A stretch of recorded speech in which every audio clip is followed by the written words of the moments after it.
Avez-vous déjà pensé que les petites habitudes quotidiennes que vous remarquez à peine pourraient être les chaînes mêmes qui tirent votre âme de plus en plus loin de Dieu? Les habitudes ne ressemblent pas toujours à un péché au premier abord. Elles ne sont pas aussi bruyantes que la violence, ni aussi choquantes que le meurtre.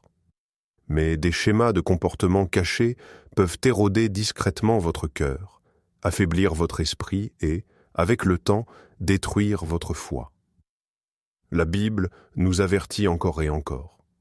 Proverbes 6, 10, 11 dit « Un peu de sommeil, un peu d'assoupissement, un peu croiser les mains pour dormir, et la pauvreté te surprendra comme un rôdeur et la disette comme un homme armé. » Quelque chose d'aussi ordinaire que la paresse, transformer le repos en évasion, peut ruiner une vie entière. Et ce n'est que le début. Imaginez ce qui se passe lorsque la colère, la cupidité, le bavardage ou l'inquiétude constante s'enracinent comme des habitudes quotidiennes. Non seulement elles vous font perdre votre temps, elles corrodent votre âme, déforment vos relations et vous éloignent de la présence de Dieu. Dans cette vidéo, nous allons découvrir les habitudes quotidiennes dont la Bible avertit directement qu'elles vous détruiront, pourquoi elles sont bien plus dangereuses que nous ne le réalisons, et surtout, comment vous pouvez vous en libérer avant qu'il ne soit trop tard. La Bible ne nous donne pas seulement de nobles principes. Elle nomme de véritables habitudes, des schémas de vie ordinaires qui érodent lentement l'âme. Jetons un coup d'œil à quelques-uns des avertissements les plus clairs. La paresse. Nous avons déjà vu Proverbe 6, où un peu de sommeil mène à la ruine. La Bible répète ce thème. Proverbe 19 à 11 dit « La paresse fait tomber dans un profond sommeil, et l'âme indolente souffre de la faim. Le danger n'est pas le repos en soi. Dieu a commandé le sabbat.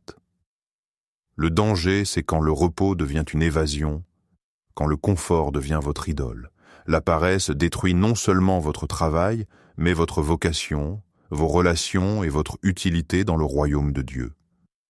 La colère, Éphésiens 4, 26, 27 dit « Mettez-vous en colère, mais ne péchez point, que le soleil ne se couche pas sur votre colère et ne donnez pas occasion au diable. » La colère est naturelle, mais une colère non maîtrisée devient une habitude. Le ressentiment couve, l'amertume grandit, et bientôt votre cœur s'endurcit. L'Écriture avertit, quand la colère devient votre schéma, l'ennemi gagne du terrain dans votre vie. L'avidité et l'amour de l'argent, 1 Timothée 6, 9, 10. Ceux qui veulent s'enrichir tombent dans la tentation, dans un piège, car l'amour de l'argent est une racine de toutes sortes de maux. Remarquez, l'argent lui-même n'est pas le problème. C'est l'habitude de le poursuivre avant toute chose. Quand l'avidité devient le quotidien, l'intégrité est compromise, la compassion disparaît et Dieu est remplacé par la richesse comme votre maître. Les commérages et les paroles irréfléchies, Proverbe 18, 8. Les paroles du rapporteur sont comme des friandises, elles descendent jusqu'au fond des entrailles. Chaque conversation irréfléchie semble inoffensive, mais elle façonne le cœur. Les commérages normalisent le jugement, l'envie et la division. Jésus a averti dans Matthieu 12, 36 que nous rendrons compte de toute parole oiseuse. Une habitude de commérage corrode les communautés et nous isole de la vérité. L'inquiétude Jésus a directement mis en garde contre l'inquiétude dans Matthieu 6, 25, 27. Ne vous inquiétez donc pas pour votre vie de ce que vous mangerez, ni pour votre corps de ce que vous porterez. Qui de vous, par ses inquiétudes, peut ajouter une seule coudée à la durée de sa vie? L'inquiétude semble minime, même responsable. Mais l'inquiétude répétée quotidiennement est une forme d'incrédulité. C'est l'habitude de supposer que Dieu ne pourvoira pas. Avec le temps, elle étouffe la foi, remplaçant la confiance par la peur. Chacune de ces habitudes peut sembler ordinaire. Mais l'Écriture révèle que lorsqu'elles s'enracinent comme habitudes, elles deviennent des forces destructrices. Elles n'affectent pas seulement le corps ou la réputation, elles rongent l'âme. Lorsque nous parlons d'habitudes destructrices, Les gens réagissent souvent de manière très différente. Explorons quelques perspectives courantes et mesurons-les à l'aune de la vérité biblique. Perspective 1. Ce ne sont pas vraiment des péchés, juste des bizarreries de personnalité. Beaucoup écartent arbota de la paresse, la colère ou les commérages comme faisant partie de qui je suis. Quelqu'un dit « je suis juste une personne colérique » ou « je ne peux pas m'empêcher de m'inquiéter, c'est dans ma nature ». Mais la Bible n'excuse jamais les habitudes destructrices comme des traits de personnalité permanents. Éphésiens 4, 22, 24 nous dit de rejeter votre ancienne manière de vivre et de revêtir l'homme nouveau créé à l'image de Dieu. En d'autres termes, Christ nous appelle à la transformation, pas à la résignation. Perspective 2. Ce sont de petites choses, pas des péchés majeurs. Comparé au meurtre ou à l'adultère, des habitudes comme les commérages ou l'inquiétude semblent mineures. Mais Jésus démonte cette excuse. Dans Matthieu 5, il montre que la colère est la graine du meurtre et la convoitise est la graine de l'adultère. Le péché commence dans le cœur, souvent déguisé en quelque chose de petit. Ce qui semble mineur aujourd'hui peut devenir catastrophique demain. Perspective 3. Tout le monde le fait, donc c'est normal. C'est vrai. L'inquiétude, l'avidité, les commérages, ils sont partout. La culture les célèbre même. L'ambition est louée, même lorsqu'elle est alimentée par la cupidité. Les médias sociaux prospèrent grâce au commérage. Les médias normalisent la peur et l'inquiétude. Mais Romains 12, 2 avertit « Ne vous conformez pas au siècle présent, mais soyez transformés par le renouvellement de l'intelligence. » Ce n'est pas parce que le monde accepte une habitude que Dieu l'approuve. Perspective 4. Je peux arrêter quand je veux.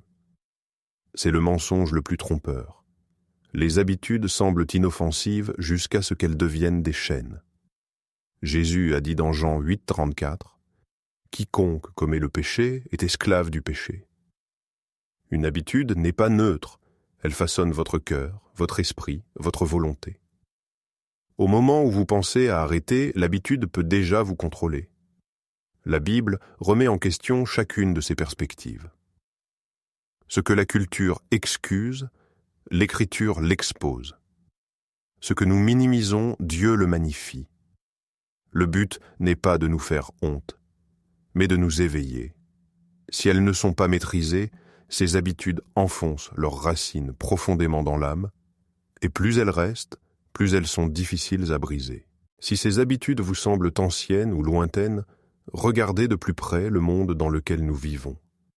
Les mêmes schémas contre lesquels la Bible a mis en garde il y a des milliers d'années sont bien vivants et prospèrent aujourd'hui.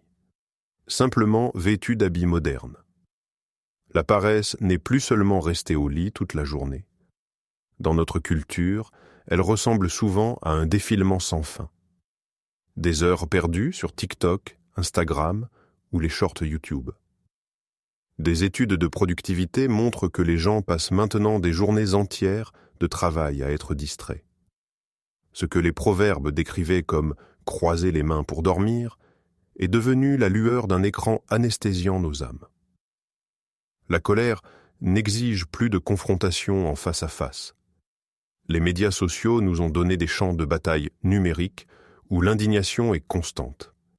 Nous nous déchaînons contre les politiciens, les célébrités, même des inconnus en ligne, et plus nous consommons d'indignation, le plus cela semble normal. Mais tout comme Paul l'a averti dans Éphésiens, ce cycle constant de colère donne à l'ennemi une prise dans nos vies. L'avidité est célébrée comme de l'ambition. Notre culture glorifie l'agitation, les plus gros salaires, la consommation sans fin. Les publicités nous bombardent du mensonge. Vous n'en avez pas assez, il vous faut plus. L'amour de l'argent n'est plus caché. Il est présenté comme un succès. Pourtant, des études montrent que les personnes qui possèdent plus sont souvent moins satisfaites, prouvant que les paroles de Paul dans 1 Timothée sont vraies à chaque génération. Les commérages sont amplifiés comme jamais auparavant. Nous ne les appelons même plus des commérages. Nous appelons cela du divertissement. Scandale de célébrité, télé-réalité, rumeur virale. Mais l'effet est le même. Jugement, envie, comparaison et division. Proverbe 18 dit que les commérages s'enfoncent profondément, façonnant nos pensées les plus intimes. Dans un monde où le drame fait vendre, nos cœurs sont empoisonnés quotidiennement sans que nous le remarquions. L'inquiétude est devenue une épidémie. Les troubles anxieux atteignent des sommets. Les cycles d'information nous maintiennent dans une peur constante, des guerres, des maladies, de l'effondrement économique. Le commandement de Jésus dans Matthieu 6 est plus pertinent que jamais. Ne vous inquiétez donc pas du lendemain. Mais dans une culture bâtie sur le stress et la survie, l'inquiétude ressemble à une vertu plutôt qu'à de l'incrédulité. Les habitudes peuvent-ils sembler différentes aujourd'hui, mais les résultats sont les mêmes. Déclin spirituel, relations brisées et cœur s'éloignant de Dieu. L'ancienne sagesse de l'Écriture parle avec une précision troublante de nos luttes modernes. La Bible ne se contente pas de nous avertir des habitudes destructrices, elle nous donne aussi les outils pour les surmonter. Chaque avertissement porte en lui un chemin de liberté. Contre la paresse, l'Écriture nous appelle à la diligence. Proverbe 12, 24 dit « La main des diligents dominera, mais la paresse mène à la servitude. » La paresse n'est pas guérie par davantage de vidéos de motivation, elle est guérie par une discipline enracinée dans un but. Lorsque vous voyez votre travail comme un service à Dieu, même les petites tâches acquièrent une valeur éternelle. Contre la colère, l'Écriture nous appelle au pardon. Jacques, in 19:20 dit « Que tout homme soit prompt à écouter, lent à parler, lent à la colère, car la colère de l'homme n'accomplit pas la justice de Dieu. » Le pardon n'est pas facile, mais c'est la liberté. S'accrocher à la colère, c'est comme boire du poison et s'attendre à ce que l'autre meure. Contre l'avidité, l'Écriture nous appelle au contentement. Hébreux 13, 5 dit « Que votre conduite ne soit pas dictée par l'amour de l'argent, contentez-vous de ce que vous avez. » Le remède à l'avidité n'est pas la pauvreté, c'est la gratitude. Lorsque vous pratiquez la reconnaissance quotidienne, vous privez l'avidité de son pouvoir. Contre les commérages, l'Écriture nous appelle à prononcer la vie. Éphésiens 4, 29. Qu'aucune parole mauvaise ne sorte de votre bouche, mais seulement de bonnes paroles qui, en l'occurrence, servent à l'édification. Au lieu de répandre des rumeurs, répandez l'encouragement. Les mots peuvent guérir ou détruire. Choisissez la vie. Contre l'inquiétude, l'Écriture nous appelle à la confiance. Philippiens 4, 6, 7 dit « Ne vous inquiétez de rien, mais en toute chose, par la prière et la supplication, avec des actions de grâce, faites connaître vos demandes à Dieu. » L'inquiétude s'évapore lorsqu'elle est remplacée par la prière. La confiance déplace le fardeau de nos épaules vers celle de Dieu. La leçon est simple mais difficile. Les habitudes se forment quotidiennement et elles se brisent quotidiennement. Vous n'avez pas besoin d'un moment miraculeux, vous avez besoin d'un schéma fidèle. Remplacez les habitudes destructrices par des habitudes saintes. Commencez petit, mais commencez maintenant. En fin de compte, la Bible ne nous avertit pas seulement des habitudes pour des raisons de moralité. Elle nous renvoie à quelque chose de plus profond, l'état de nos cœurs devant Dieu. La paresse, la colère, l'avidité, les commérages et l'inquiétude ne sont pas des erreurs aléatoires. Ce sont les symptômes d'un cœur qui s'éloigne de lui. Si elles ne sont pas contrôlées, ces habitudes ne se contentent pas de rendre la vie plus difficile. Elles nous séparent de la source même de la vie. Mais la bonne nouvelle est la suivante. Par Jésus-Christ, aucune habitude n'est incassable. Aucune chaîne n'est trop lourde. Aucun schéma n'est trop profondément enraciné. La Bible nous rappelle dans 2 Corinthiens 5, 17 « Si quelqu'un est en Christ, il est une nouvelle créature. Les choses anciennes sont passées, Voici, toutes choses sont devenues nouvelles. Vous n'êtes pas défini par les habitudes qui vous contrôlaient autrefois. En Christ, vous pouvez recommencer. Donc, la vraie question n'est pas simplement « quelles habitudes ai-je ?» La question est « suis-je prêt à les abandonner à Dieu ?» Parce que lui seul peut remplacer les schémas de destruction par des schémas de vie. Ces avertissements ne sont pas destinés à nous écraser de culpabilité. Ils sont destinés à nous réveiller et à nous ramener à la grâce. Et la grâce de Dieu est toujours plus forte que l'emprise de nos habitudes. Si cette vidéo vous a interpellé, si vous avez reconnu certaines de ces habitudes dans votre propre vie, ne l'ignorez pas. Prenez un moment aujourd'hui pour les apporter devant Dieu dans la prière et demandez-lui de commencer à remodeler votre cœur. Et si vous voulez continuer à apprendre de la Bible d'une manière claire, pratique et stimulante, assurez-vous de vous abonner à cette chaîne. Chaque semaine, nous explorons ensemble les avertissements, les mystères et les vérités de l'Écriture. Laissez un commentaire ci-dessous. Quelle habitude vous pose le plus de problèmes? La paresse, la colère, l'avidité, les commérages ou l'inquiétude? Vous seriez peut-être surpris de voir combien de personnes suivent le même chemin, et votre honnêteté pourrait en encourager d'autres. Et si vous connaissez quelqu'un qui a besoin de ce rappel, partagez cette vidéo avec lui. Parfois, un seul mot de vérité suffit à provoquer un véritable changement.